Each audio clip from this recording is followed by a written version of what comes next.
I was told by somebody several weeks ago about Charlie Pearson having competed in a contest where he was sharing, and they said he did a really great job. And I thought, wow, what a wonderful thing on Celebration Sunday to have Charlie. So Charlie, I'm going to invite you, if you would, to make your way forward, and he's going to share with us a testimony this morning, and Mom's sneaking up here as well. All right.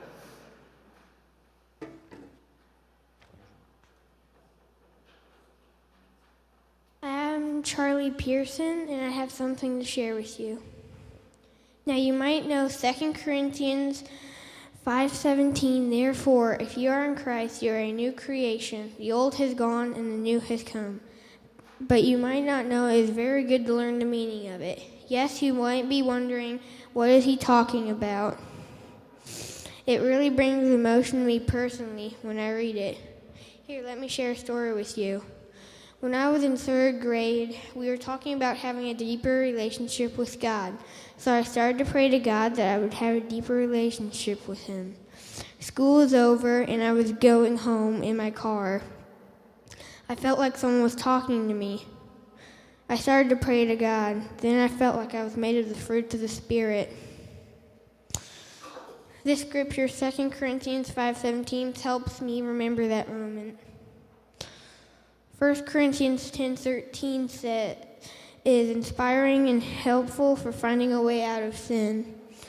1 Corinthians 10:13 says, you are tempted in the same way all other human beings are. God is faithful. He will not let you be tempted any more than you can take. But when you are tempted, he will give you a way out so then you will deal with your sin.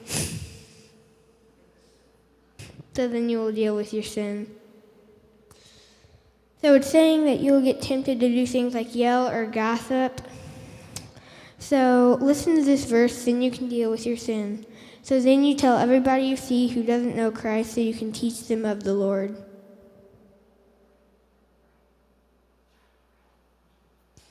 Let us pray together.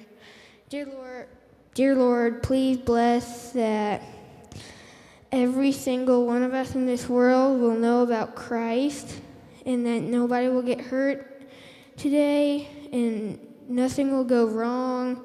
We won't have to deal with things that happen, and please bless that you will make a great awakening, that everybody in this world will know about Christ. Amen.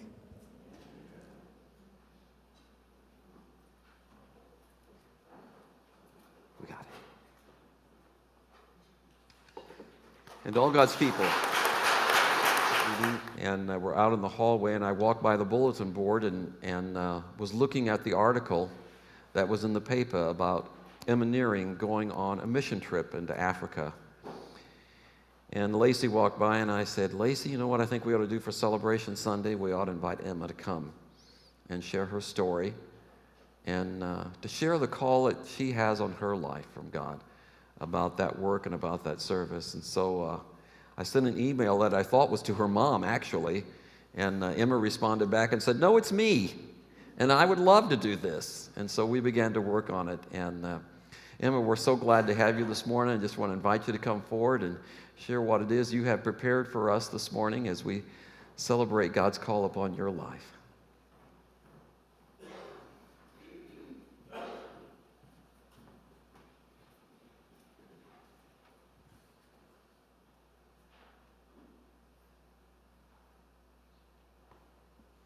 Good morning and welcome to Celebration Sunday. For those of you who do not know, my name is Emma Nearing, and I'm a graduate of the 2017 youth group. This year, I was asked to expand on the idea of celebration more than the last year and turn it into the transition of growth because of this church. What it seems like such a short time ago, we all sat in the front seat, me and my youth group.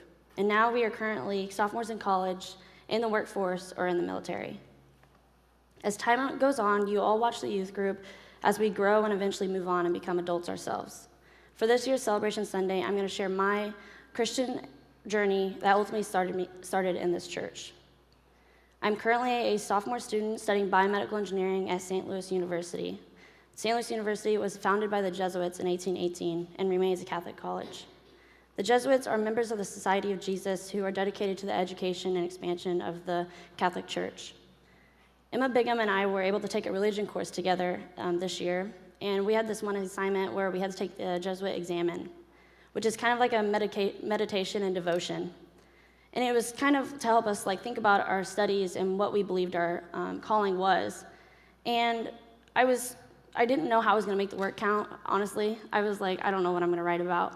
So I decided to pray, and Emma interrupted my prayer. And I was like, you know what, that's what it is. I need to write about Emma, and I need to write about this church. So that was the beginning of my story, Little Grassy. Little Grassy was where I found my way back to Christ after I lost someone really close to me. And I have a lot of youth group friends that went to Little Grassy, and I was lucky to have a group of friends that went to through middle school and high school with me, and we came here every Sunday. And one year at camp, we were at worship, and they asked if you had a calling to come up to the front of the church. And after several of the Murphysboro kids trickled up there, we didn't really know what our calling was. We didn't understand it, and we weren't really sure what that meant. But for a little bit, I really felt like I needed to forget about engineering and become a pastor. And I'm not a big fan of talking in front of people. I get really hot, and I really don't like to be hot, so I kind of figured that I probably shouldn't do that. And if I may backtrack a little bit, this was the year that we went on our mission trip to Belize. So I had been on mission trips before to Peoria, and the youth group went to another one in Tennessee. And so I was really enjoying the mission trips. And me and Emily, I remember us sitting in the library downstairs just Googling all these different organizations and places to go and different things because we just wanted to experience a different kind of mission, just challenge ourselves and challenge our youth group. And we were sitting down there. We didn't really think it was going to happen. We were just kind of looking. And Pastor Larry walked in and said, he knows your heart. He knows what you want to do, and he will let it happen if it is what it is. And you know what? He's always right. So we went. It was fun. We learned a lot. It was amazing, and that was kind of the tipping point for me and what I felt my calling was. I started to think God wanted me to do mission work, and at this time, my mom was also traveling a lot for work, and she was doing mission work herself, and that's kind of where I saw her use her occupation in the mission field. And so that was something that these things kept happening. And then next, I went to Chrysalis. And I was sponsored by one of my good friends, Brittany Nolan, and Troy and Lacey helped me get there, and we did all that. And I met a lot of people, and they talked to me about their studying or their broad trips and their mission trips and different things like that. And one of them reached out to me over the summer before I went off to college, and we met at Cool Spoons, and we were just talking about, all the colleges that I got into that I probably shouldn't have, and all the opportunities that just kept opening doors to me. And we were just sitting there talking about my goals and what I wanted to do, and, she really helped me. And then finally she just said, Emma, you don't have to be a pastor to be a missionary. They have pastors there. But if you use your skills and that you learn as an engineer, you can really help and change their lives, and you can use that to become an engineer and a missionary. And, that really hit me hard, especially after everything that was going on with all these opportunities and my mom and different things. This was a high-stress time in my life, right? It was the summer before I go to college. I wasn't sure what I wanted to do or how God wanted me to live my life. And at this point, I had Pastor Larry's email and his phone number, so I was texting him, calling him, emailing him, and finally he said, let's just have a meeting, come in, and I'm going to bring Teresa. So I was like, oh boy, he's got backup. So I was really nervous. We sat in there and talked a really long time about internships in the Methodist Church. We talked about opportunities that other churches around in the Methodist Church and what mission trips they were going on. We talked about my goals. We prayed, what I thought about different colleges I had opportunities to. And at this point, I was looking at SLU because they were a Jesuit-founded college. They had the right missions that our church wanted to have. And, our church wants us to live the mission, which is to make disciples of Christ for the transformation of the world. And these are some of the disciples I have met since graduating from Murphysboro.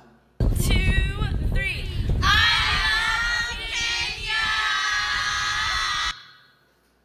So that was the first day of our trip in Kenya. So, and I'm going to say this a lot, EWB means Engineers Without Borders. And when I went to SLU, I immediately got involved with this group. It caught my eye right away. It's kind of like Doctors Without Borders, but it's for engineers. So there's professional and university chapters all over the United States, and there's 3 abroad in different countries. These chapters make 5-year commitments to the communities they're serving. In the 5 years, it consists of an assessment trip, implementation trip, another implementation trip if needed, and 2 follow-up trips. This allows for a lot of time for testing, measurements, finding materials in the area, so that way later on, if something goes wrong, they have the materials available. We teach them what we are doing and why it's important, because we want them to be self-efficient. We want them to be able to carry on throughout the next years that we're not there. We really want them to be their project, not ours. We're helping them, but we want them to be able to take that over and grow as they should. So the past year, I immediately got involved in Engineers Without Borders, like I said, and as a freshman, I was on the executive board. I became one of the first 3 students that ever got to travel as a SLU student as a freshman. I was the only freshman, and this was really special to me because I knew I wanted to do this, and I didn't think I would have that opportunity so soon because there was a lot of upperclassmen. This was SLU's first trip alone. In the past, they had kind of chaperoned professional chapters, so it was a huge step for our club, our organization, and for us as students.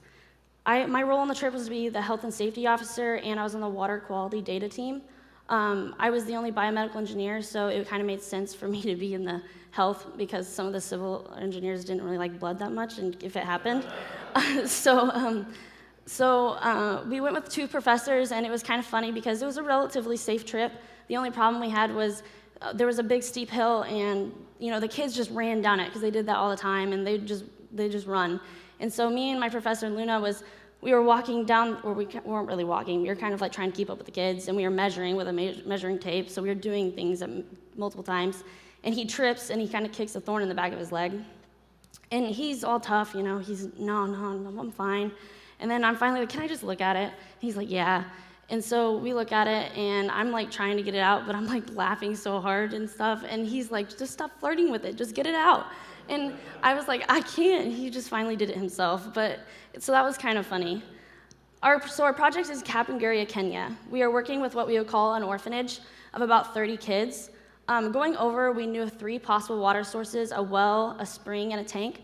But when we got there, we realized it wasn't the information we had was not correct at all. The river was very shallow. It wasn't much of a river. This is where the boys bathed, they washed dishes, and they did laundry. The spring, wait, hold on, let me backtrack. The well had a pump on the top, but whenever they did the well, they didn't develop the well, so the pump it pulled up dirty water, so they didn't use it. So the pump is now broke, so the well kind of was off the table. The spring had a box around it from a local handyman, so he actually put a cement box around the spring and put a sand filter above it, which was a really good idea, especially since there's cows above the spring. But it did allow for runoff into the spring box, so there was another problem with that. There was everything that we kind of knew. There was something else that kind of happened. So they did have a tank, and that collected some of the water from the spring, and then they had a borehole pump, which is you drill down, and it has a shaft, but they had the borehole pump inside of a tank, which doesn't work very well. So that was something else. They just didn't realize that was going to be a problem. The electricity is really expensive there, so they couldn't really run the pump anyway. So we are currently designing a solar power pump for them for the spring. This was the assessment trip, so we did a lot of science. I'm not going to bore you with all of that. If you really want to know, you can let me know, and I can talk for hours about that. While we were over there, we took samples with the tank, the river, and the spring.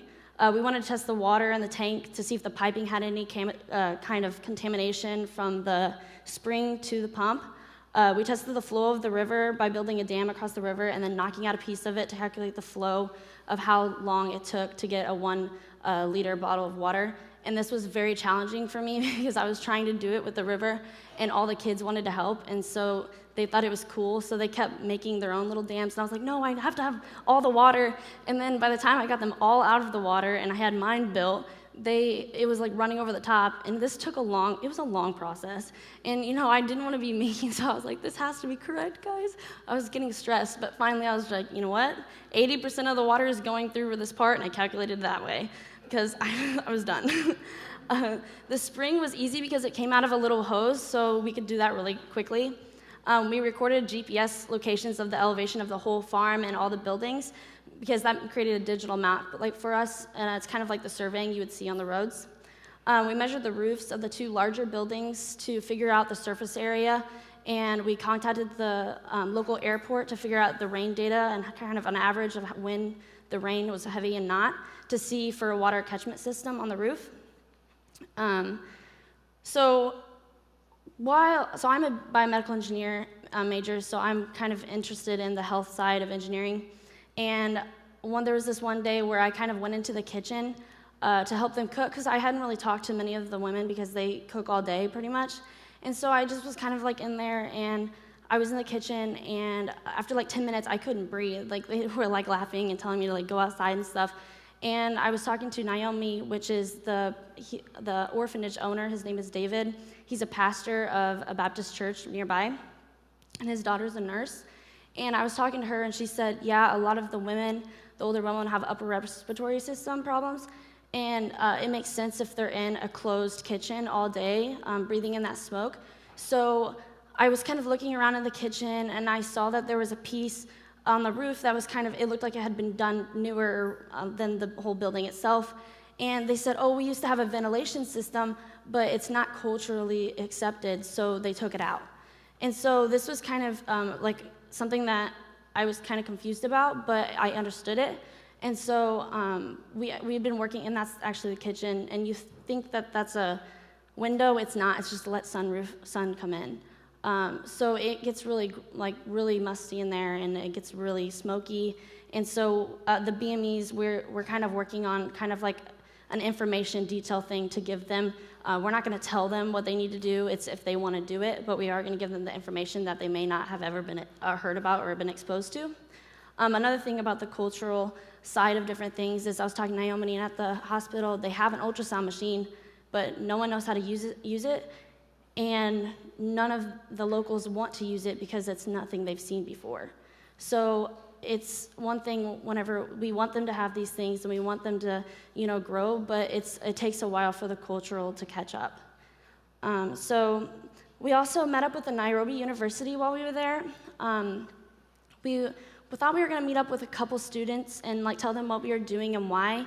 And it ended up being a whole classroom of a lot of students, which was really hard for us because we're a bunch of awkward engineers, and we were talking about stuff for a long time to other engineers. So it was kind of weird, but it was a lot of fun. And we were talking, and this one guy stood up, and he kind of he was telling us the truth. He really wanted us to hear what he had to say, and he said, it's great that you're doing that, but what would make a bigger impact is if you taught us how to do that. And so after that, we went back and we talked to a group of some of the organization heads of the local engineering department, which is those students right there. And we are helping them start an EWB Kenya at Nairobi University. And we are going to hopefully become partners with them for our Kapenguria project, so that way they can shadow their first project and get their own starting in Kenya. And going on this trip, we didn't really see it as, well, I personally didn't see it as, a Christ-led trip. I saw it more as an engineering trip. I saw it as a growth as an engineer. I didn't really think of it as more than that, really, because it wasn't through SLU, it was through EWB. But as time and time goes, God always shows that He's there. And one of the first days, I met some of the kids, and this is when I realized that God was there with me. Let's start it. Okay, it's on video. Can you sing a song for me? Yes, Jesus loves me. Yes, Jesus loves me.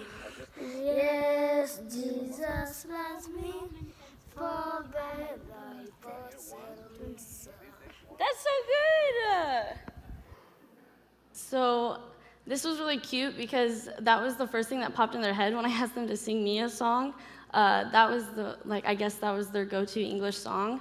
And it was really cute, and that was like one of the first days, and it just it really made me think, wow, he's here, he's telling me something. So later on, it was Sunday, and we had a lot of testing we wanted to do. You know, we were nerds. We wanted to get all these measurements. And I was just like, guys, maybe we should just, go to church with them. Maybe we should have tea with them. Maybe we should tell them, we'll do 2 hours of collecting. We'll go to church. We'll spend the afternoon with you, and then we'll go home and do the rest of the test at home. I really think that's important for them to just have that time with us. And so that's what we did. And we went to church with them, and it was amazing. I wasn't really sure. I had to sing in Swahili, which was really weird, but I made it work. It wasn't like Belize when we did that, because Spanish, we all knew a little bit of Spanish, and so from high school, this was completely different, but we tried. So this trip wouldn't have been done without this church. If it wasn't even Christian-led, but I knew that you guys had given me the heart and the knowledge to see God in trips like this. I am very grateful for this church for allowing me to have built the steps over the years to get to this point. And I truly believe in my calling, and I have the heart and the plans to achieve it. And so for this Celebration Sunday, I not only want to think about the past year, but I want to think about the past several years and the future and everything that this church has to celebrate and will celebrate in the future. Thank you.